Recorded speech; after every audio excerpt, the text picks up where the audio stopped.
filous, j'espère que vous allez bien, c'est Micha. Eh bien écoutez, je suis super content de venir devant vous, là, je suis super content d'être avec vous aujourd'hui. Alors aujourd'hui, on va faire plein de choses, il va y avoir des histoires, il va y avoir des chants, bien sûr, il va y avoir Lapinou. Donc on va passer un bon moment ensemble. Alors la semaine dernière, on avait parlé de bonté et de faire le bien autour de nous. Alors, est-ce que vous avez réussi à le faire? C'est pas facile, hein. J'espère que vous avez pu mettre en pratique tout ce qu'on avait dit la semaine dernière. Aujourd'hui, nous allons voir une autre qualité très importante à avoir dans la vie, ça s'appelle la droiture. Qu'est-ce que ça peut bien être la droiture? Je vous propose qu'on aille demander à Estelle et Lapinou qui pourront nous l'expliquer. On y va? Allez, c'est parti! Coucou les enfants, contente de vous retrouver encore cette semaine. Mais oui Micha, c'est un mot drôlement compliqué ça, la droiture. Qu'est-ce que ça peut bien vouloir dire? T'as une idée toi? Peut-être que ça veut dire être tout droit, comme ça, droit comme un piquet. Tu crois que ça veut dire ça la droiture? Peut-être que Lapinou a une idée de ce que ça peut bien vouloir dire. Attends, on va l'appeler. Tu l'appelles avec moi? Lapinou, Lapinou. Mais où est-ce que t'es passé Lapinou? Lapinou, Lapinou. Coucou les enfants, oui, moi je suis là. Désolée, j'étais en train de regarder si mes carottes ne partaient pas en vacances sans moi. Ah, Lapinou, voyons. Mais les carottes, ça part pas en vacances tout seul. Ça peut même pas bouger tout seul, les carottes. Lapinou, on avait besoin de toi parce qu'on a dit qu'aujourd'hui, on allait parler de la droiture. Mais on voulait savoir si tu avais une idée de ce que ça veut dire la droiture. Ben oui, Estelle. Par exemple, la droiture, ça veut dire être tout droit comme ça, comme moi. Les carottes, par exemple, j'aime bien quand elles sont bien droites. Droites comme un piquet, parce que des fois, elles sont toutes tordues. Ben voilà, c'est ça la droiture, non? Tu crois pas? Lapinou, bien sûr que non. C'est pas ça la droiture. La droiture, c'est être honnête et toujours dire la vérité, même quand on n'a pas envie. Et ne pas cacher les choses quand on ne sait pas faire ou quand on ne sait pas. On va pas dire un mensonge, mais on va être honnête et droit. Tu comprends mieux, Lapinou? Ah oui, je comprends. En fait, c'est comme la dernière fois, par exemple. Moi, je voulais attraper un petit pot de crème au chocolat parce que, j'aime pas que les carottes dans la vie quand même. Moi, j'aime le chocolat aussi. Du coup, je voulais attraper un petit pot de crème au chocolat dans le frigo. Alors, j'ai pris une chaise, tic, tic, tic. Après, j'ai attrapé le pot et tout est tombé par terre. Et après, j'ai dit, non, c'est pas moi, c'est le vent. Mais en fait, c'était pas vrai. Ça veut dire que j'étais pas droit à ce moment-là, alors. Eh oui, Lapinou, c'était mal. Il faut toujours dire la vérité. Il faut toujours être honnête, même quand on n'a pas envie. Et pour ça, ça demande beaucoup de courage. Même quand on a fait des bêtises, par exemple. Tu comprends, Lapinou? Mais on va raconter l'histoire d'un roi et d'une graine.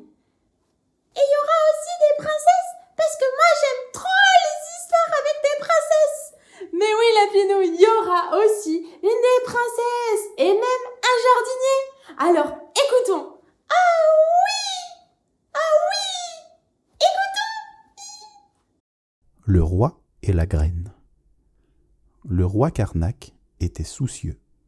Un matin, il se regarda dans le miroir et il vit un vieil homme avec des cheveux tout gris et de fines pattes d'oie autour des yeux. Pas de doute, il n'avait plus longtemps à vivre dans ce monde-ci. Et ce n'était pas son seul souci. Sa femme et lui n'avaient pas eu le bonheur d'avoir des enfants. Aujourd'hui, hélas, la reine était morte et il se retrouvait sans héritier. Le vieux monarque n'en dormait plus de la nuit. Alors, il réfléchit longuement et il eut une idée. Par tout le pays, le roi fit proclamer l'annonce suivante. « Avis à tous ceux qui veulent prendre ma succession et monter sur le trône. Que les intéressés se rendent au palais pour prendre part à une compétition. » Aussitôt, la nouvelle mit le royaume en ébullition. À coup sûr, ce serait un tournoi, et les nobles et les chevaliers étaient certains de l'emporter. Juchés sur leur cheval, ils s'affronteraient en combat singulier avec leurs lances ou leur épée. et le vainqueur deviendrait le futur roi. C'était aussi simple que cela. Enfin, c'était ce qu'il pensait. Sans plus tarder, les nobles et les chevaliers se mirent à affûter leurs épées et leurs lances, à nettoyer leur armure et à exercer leurs muscles, bref, à s'entraîner pour le grand jour. Au jour dit, les nobles et les chevaliers se pressaient par centaines devant le château. Sous le soleil, les armures lançaient des éclats aveuglants et les chevaux, superbement harnachés, piaffaient d'impatience. Chacun s'agitait et parlait d'une voix forte pour avoir l'air plus royal que le voisin. Mais, au milieu de toute cette assemblée bruyante, il y avait un garçon qui n'était ni noble ni chevalier, qui ne possédait ni cheval ni armure. C'était Jack, le fils du fermier qui vivait près du château. Oh, il n'était pas venu pour devenir roi, non.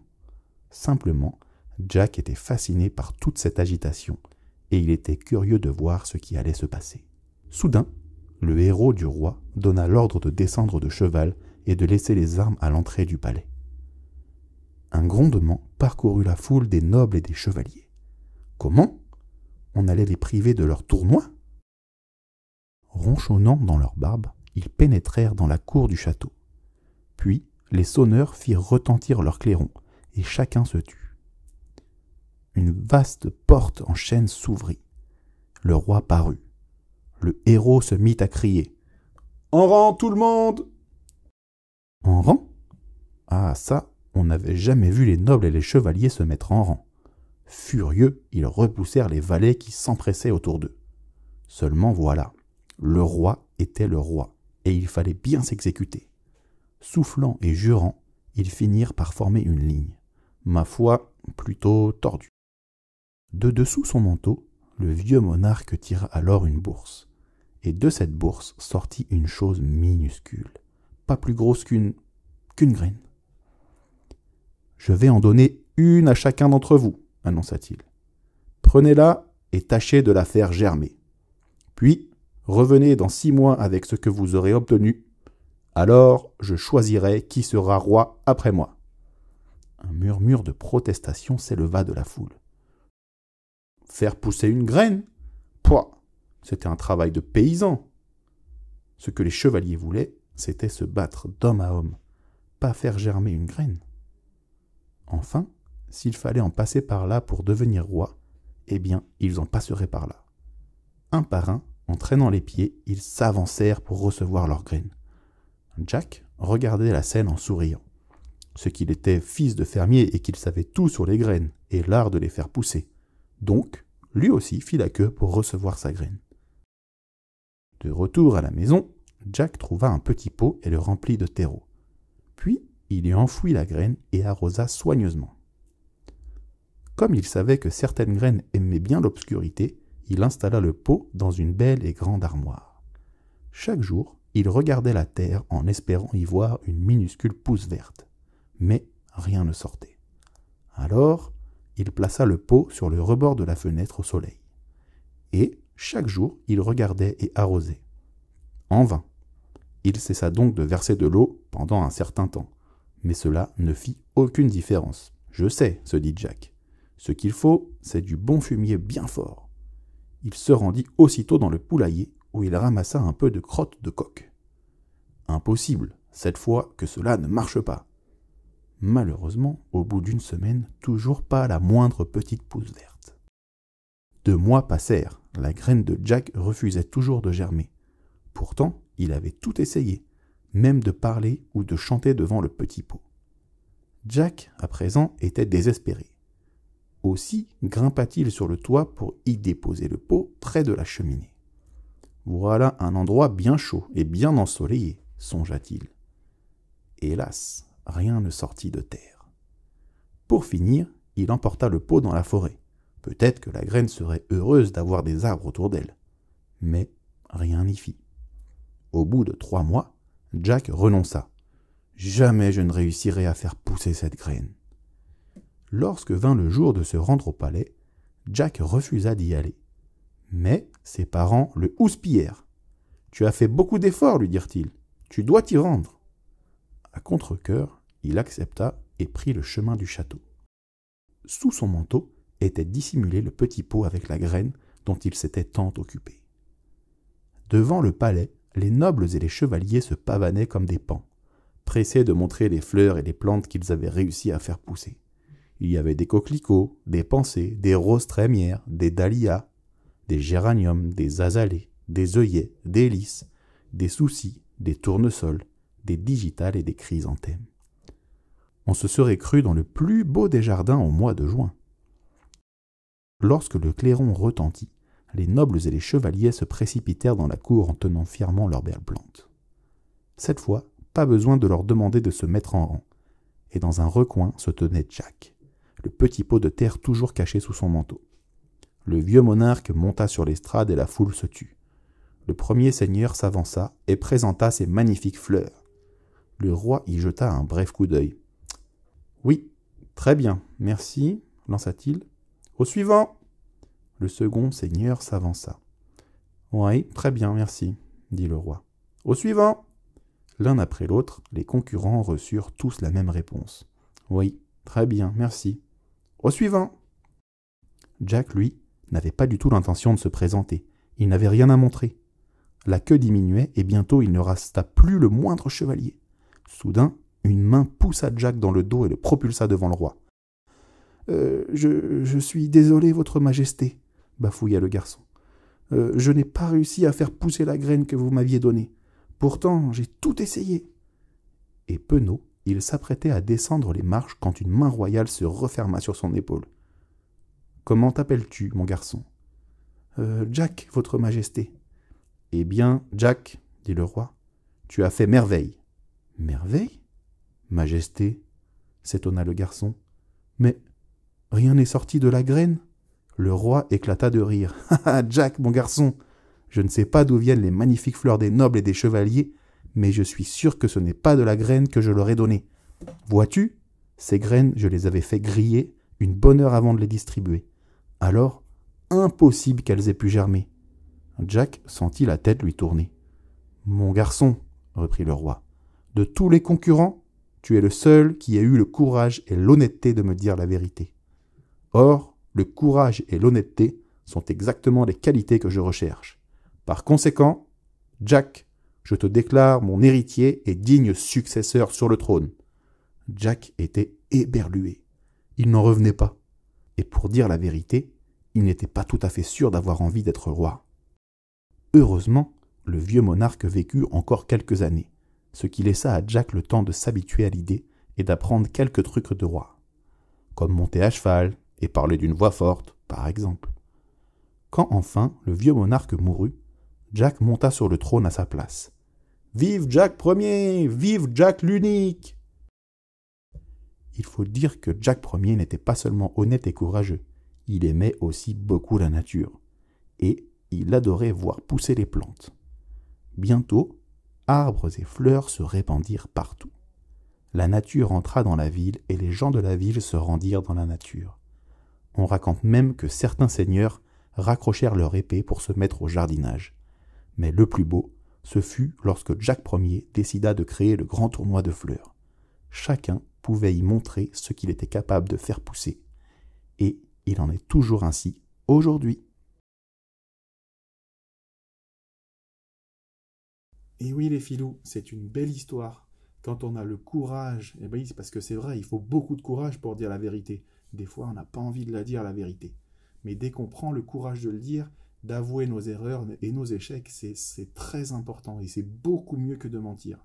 Alors aujourd'hui, on va voir une autre histoire qui nous montre à quel point mentir, c'est pas bien et ça peut même nous apporter des problèmes. C'est une histoire qui se trouve dans la Bible, dans le livre de 2 Rois. C'est dans l'Ancien Testament. C'est l'histoire d'un monsieur qui s'appelait Géasi.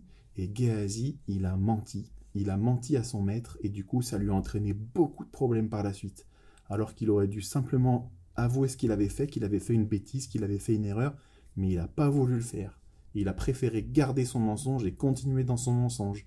Et après, il a eu beaucoup de problèmes. Je vous propose qu'on regarde ensemble la petite histoire et comme ça, après, on en parle. On y va ? Allez, c'est parti !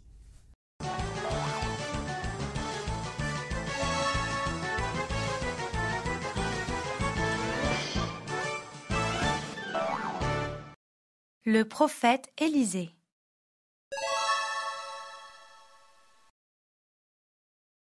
Élisée, c'est un prophète qui aime beaucoup Dieu. Un jour, Naaman vient chez Élisée. Naaman est le chef de l'armée du roi de Syrie. Il est tombé malade et son corps se met à pourrir. Il passe des jours dans la peine. C'est pourquoi il vient vers Élisée pour réclamer son aide. « Dis-moi, qu'est-ce que je dois faire pour me guérir, prophète Élisée ?»« Va te laver dans le fleuve Jourdain. Si tu te laves 7 fois là-bas, tu guériras. » Naaman se lave, suivant les conseils d'Élisée. Il est guéri. Naaman veut offrir un cadeau à Élisée pour le remercier.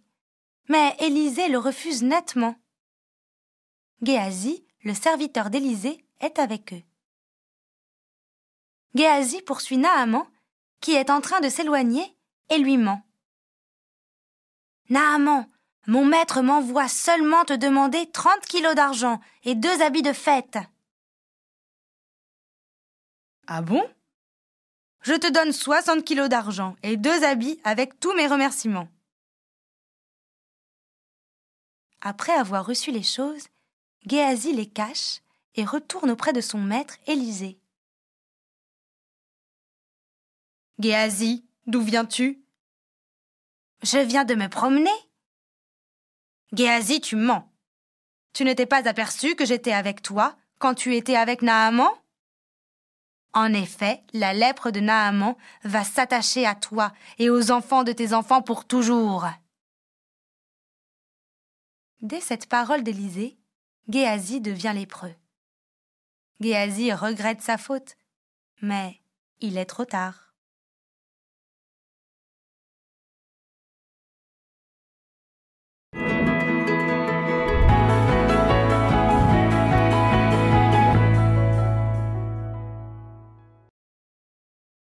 Alors, tu en as pensé quoi de cette histoire de la Bible avec Géasi ? T'as vu ?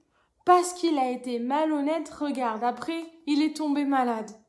Tout ça parce qu'il a menti, il a dit « Oui, mon maître, il veut les cadeaux !» alors que c'était même pas vrai. Tu te rends compte ? La Bible, elle nous encourage, nous aussi, à toujours dire la vérité, à jamais tricher ou mentir.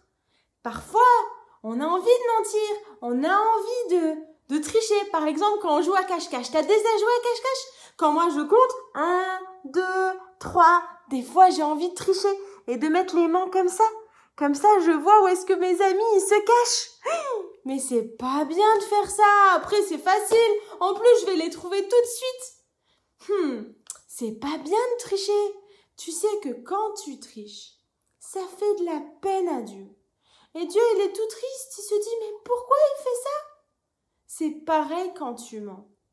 Quand tu dis un mensonge, peut-être que jamais personne ne le saura. Mais Dieu, lui, il le sait. Et ça rend son cœur tout triste de savoir que t'as menti ou que t'as triché. Alors, je t'encourage à toujours demander à Dieu, même quand tu seras devenu plus grand, même quand tu seras devenu un papa ou une maman, demande à Dieu de t'aider à toujours dire la vérité, que la vérité soit toujours dans ta bouche et jamais de mensonge, et que tu sois toujours quelqu'un de droit, de honnête, qui dit la vérité, même quand c'est pas facile. Alors demande à Dieu, Seigneur, donne-moi le courage de vivre avec droiture, d'être honnête, de pas tricher, de pas mentir. Parce que Seigneur, c'est ce qui te fait plaisir. Et moi, je veux faire plaisir à Dieu. Je sais pas toi, mais je pense que toi, c'est pareil. Ah là, mais moi maintenant, j'ai compris. Mais qu'est-ce que ça m'encourage tout ça à toujours être un lapinou honnête, qui dit la vérité et qui dit plus des mensonges, puis qui arrête de tricher et qui dit c'est pas moi, alors alors que parfois, c'est moi. Mais tu sais ça me rappelle un verset dans la Bible de Lapinou que j'ai appris quand j'étais plus petit. Attends, je vais chercher ma Bible. Tu veux que je t'apprenne le verset et on l'apprend ensemble? Alors, ce verset, il se trouve dans la Bible, dans Proverbes 10, verset 9. Est-ce que toi aussi tu as une Bible? Et puis si tu sais pas lire, tu peux juste l'apprendre avec moi. Alors, on va le lire ensemble. Alors le verset, il dit: une personne honnête vit en sécurité. Ça veut dire une personne qui ment pas et qui triche pas, mais qui dit la vérité, elle vit en sécurité. Mais une personne malhonnête sera punie. Oh, moi je veux pas être punie. T'as envie d'être punie, toi? Oh non, non, non, non, non. Moi j'ai pas envie. Une personne honnête vit en sécurité, mais une personne malhonnête sera punie. Moi, tout ça m'encourage à vraiment être un lapinou honnête, un lapinou qui dit la vérité et qui dit pas de mensonges. Alors je vais demander à Dieu de m'aider à toujours être un lapinou honnête. Je t'encourage toi aussi à faire pareil. Tu me raconteras si t'as réussi. Puis si tu n'y arrives pas, tu demandes à Dieu de t'aider. Je te fais un gros bisou. Mouah, je t'embrasse. Bye bye.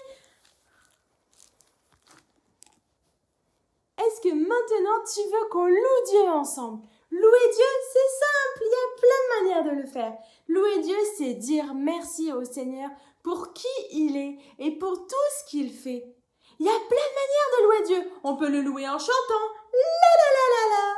Mais on peut le louer aussi avec nos instruments. Peut-être que tu as des maracas comme ça? Tu te rappelles quand Lapinou il jouait des maracas? Peut-être que tu as une flûte. Peut-être que tu sais jouer de la flûte déjà. Écoute comment ça fait la flûte.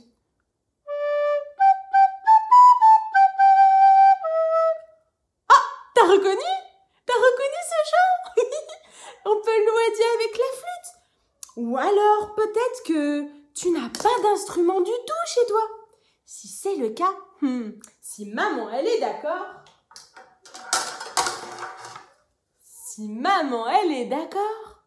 Si tu n'as pas d'instrument chez toi, peut-être tu peux lui demander un couvercle et une cuillère en bois. Et tu peux louer Dieu avec le couvercle et la cuillère comme ça. Oh, t'as vu? Ça fait un rythme. Bon, bien sûr, pas toute la journée, parce que là, maman, elle va dire « Ça suffit, ça fait trop de bruit !» Mais peut-être que pendant un chant, t'as le droit. Peut-être tu peux demander. Et tu peux louer Dieu comme ça, juste avec une cuillère et un couvercle. C'est rigolo, non? Aujourd'hui, moi, j'ai choisi de louer Dieu avec mon ukulélé. C'est comme une mini-guitare, t'as vu? C'est tout petit. Alors, est-ce que tu as deviné le chant que l'on va faire aujourd'hui? Je te donne les premières notes, ça fait comme ça.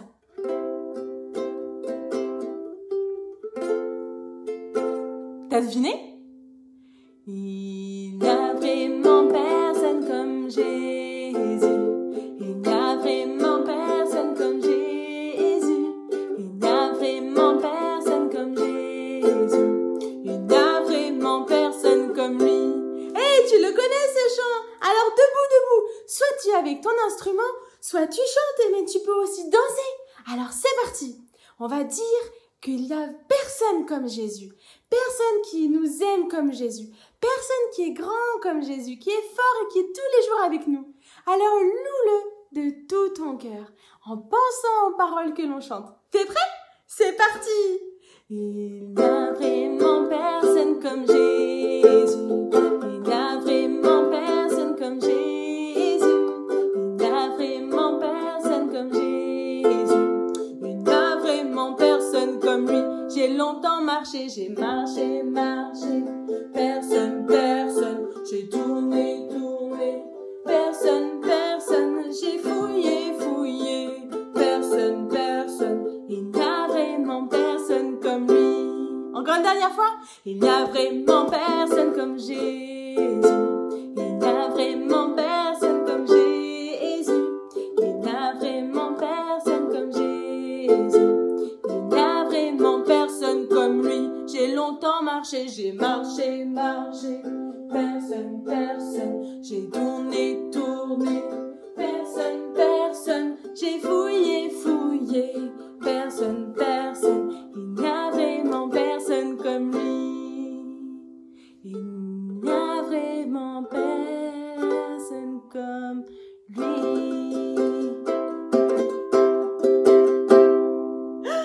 Bravo, félicitations, tu vois, c'est pas si compliqué que ça de louer Dieu. Alors je te fais un gros bisou et je te dis à la semaine prochaine. Bye bye. Et voilà les enfants, on a vu ce qu'était la droiture, c'est d'être honnête et de ne pas mentir, de dire la vérité. Alors cette semaine, je te propose de faire attention à ça. Je te propose de, dès qu'il y a un souci et que tu as fait une bêtise ou peut-être qu'il y a un autre problème, eh ben de ne pas mentir, de dire la vérité. Parce que c'est toujours plus important de dire la vérité et je vais même te dire un secret. C'est que je pense que papa et maman seront beaucoup moins en colère si tu leur dis la vérité plutôt que si tu leur mens. Alors peut-être que tu seras puni parce que tu as fait une bêtise, mais c'est beaucoup plus important de dire la vérité. Moi je sais qu'avec mes enfants, quand ils me disent pas la vérité, je suis un peu plus énervé que s'ils m'avouaient tout de suite leur faute. Ou leur erreur, ou alors peut-être qu'ils ont fait exprès, mais peut-être aussi qu'ils n'ont pas fait exprès. Et c'est très important de dire la vérité, on a vu pourquoi. Je propose qu'on prie et je vous propose qu'on demande à Jésus de nous aider à être droit, à être honnête et à ne pas dire de mensonges et à dire toujours la vérité. Est-ce que vous êtes d'accord? On y va? Allez, c'est parti, on ferme les yeux et on se concentre et on demande à Jésus de nous aider. Seigneur Jésus, on te remercie pour la vie, on te remercie pour tout l'amour que tu as pour nous. Seigneur, merci parce que tu nous connais, merci parce que tu nous vois et que tu prends soin de nous. Seigneur, on vient devant toi pour te demander de nous aider à ne plus mentir, même quand c'est difficile, même quand on a peur, ou même quand on a honte. Je te prie de nous aider à ne pas mentir, Seigneur, à dire toujours la vérité. Donne-nous d'être droit comme toi tu es droit, parce que toi tu es droit et tu nous aimes et tu veux qu'on te ressemble. Alors merci pour tout ce que tu fais pour nous. Dans le nom de Jésus, Amen. Et voilà les enfants, j'espère que vous avez passé un bon moment. Je me languis de vous retrouver parce que avec le virus, on n'a pas pu se voir beaucoup. J'espère qu'on va pouvoir vite se voir. Et en attendant, je vous fais de gros bisous et je vous dis à bientôt. Mouah.